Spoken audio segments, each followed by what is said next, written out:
The Archangel has 7 stores stationed, 3 on each wing and 1 center line. You see the center line station handles an ISR pod, which includes a high-performance MX-15 EOIR system that provides for reconnaissance and also targeting and laser designation. 3 stores you see here on the wing. The inboard store is a Tiber. It's manufactured by Rocketon. That's a 500-pound variant. And it's a GPS INS guided weapon with semi-active laser endgame. So it's like a laser JDAM. Weapon you see here in the middle is a GBU-12.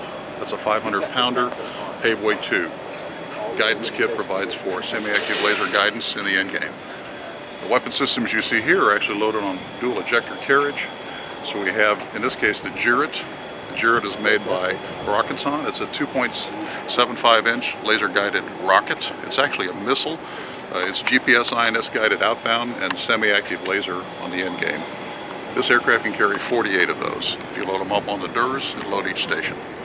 The performance of these weapons is one that's, I'll just call it, it has very limited collateral damage. They're very precise. They'll hit moving targets up to 70 miles an hour, and they are tailored very specifically just to destroy the target that you're aiming at. And the Girit has demonstrated that very, very effectively. The weapon provides tremendous performance, in excess of 10 kilometers range when it's fired down range, and you keep eyes on the target the entire time during the flight of it, so you're able to hit the designated target. What you see inboard here are GBU-58s. They're actually pave weight 2s that are GBU-12s modified to handle 250-pound warheads. So in this case, we're able to put 2 of those on a dual ejector rack. What you see on the center station here actually is an UMTAS, a laser UMTAS on the inboard station that's also made by Rocketon. That provides for a capability not unlike the Hellfire that you see in the outboard station, but in a more up-to-date package. And here on the very outside you see the FFL-MM round, and these are free-fall weapons that provide also for precision strike, and these can go broadside off this aircraft and be able to hit targets that are not necessarily in the direction of the aircraft. They provide for very precision strike impact against armor. Many of those rounds can be carried on this aircraft. It can carry any mix of all these weapons and any combination of them, up to 6,000 pounds in weight. So it's designed for heavy carriage. It has a big wing, carries lots of fuel, and the airplane, it's interesting how the aircraft design coming from the spray plane designs initially with a large wing is a very good formula for being able to come up with a means by which you can have heavy carriage. Here you see a Terma ESC pod. It has sophisticated sensors that are able to detect the launch through ultraviolet detection of a surface-to-air missile. They track the missile to the aircraft, and then they dispense countermeasures in the form of flares. You can see the flare bucket insertion locations there.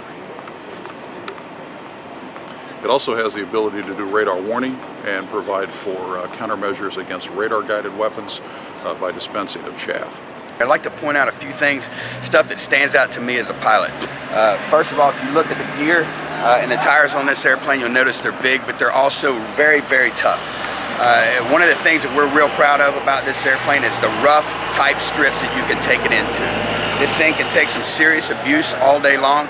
We're talking about places with big potholes in them, sand, dirt strips, landing on dirt roads, landing out in big dry lake beds on the beaches, things like that. Places that you wouldn't dream of taking another airplane. So that's a pretty big deal for us. I think Mr. Toole may have already mentioned it, but the other big thing that brings to me as a pilot is this big fuel tank that we have in this airplane. We have 10 hours of loiter time, which is significant when you're doing the ISR roll. So, for instance, if we're out here and we're watching a bad guy, a lot of times it takes a long time to figure out, is he really the guy that we want to get today? And so, that may be an hour or two, and then after that, then we decide that, this is the guy, but he is not sitting in a place that we can hit him. He's sitting in the middle of the Paris Air Show or something like that. We can't have any collateral damage, so we have to wait him out. There's nothing that makes your heart sink more, and at that time that they go, we're going to hit him, but we need to wait another hour, and you look at your fuel gauge and realize that I got to go get gas. Because when you leave and you come back, he's never sitting at the same place when you left. And the total endurance is? 10 hours. Yes. The standard setup, the way we would do it, just like in the Air Force that I came from. So you have your pilot up front.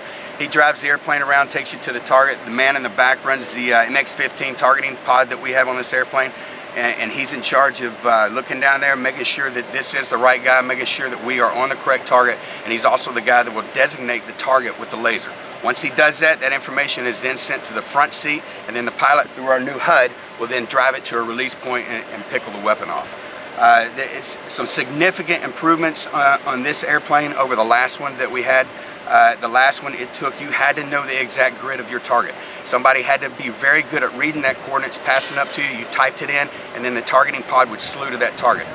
With this airplane, we can do that. We can still do it that method, but we also have the ability with this pilot who's sitting up here driving around, has his eyeballs looking outside. If he happens to see the target before the man in the back finds it, meaning sometimes those coordinates were bad, if this man sees it with his eyeball, we can now take this airplane, point it at the target with the eyes, designate through the new HUD that we have, and at that point, that math is done that fast, and now the coordinates, the grids, are sent back to the targeting pod, and we can expedite that kill chain quite a bit.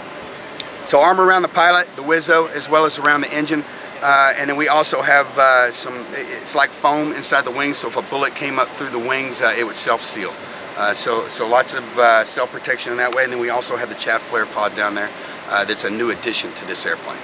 Okay, as you can tell, if you looked at one of our previous airplanes, this one is a great deal more advanced. We have 3 MFDs in the front, 2 in the back, and then we have the big Avalex in the back there for running the targeting pod. We also have the upfront control panel, and then we have the HUD for targeting, which brings your eyes for the pilot out of the looking down in here, and now you bring your eyeballs up here, so you're looking outside, looking for those threats that could possibly be coming up at you.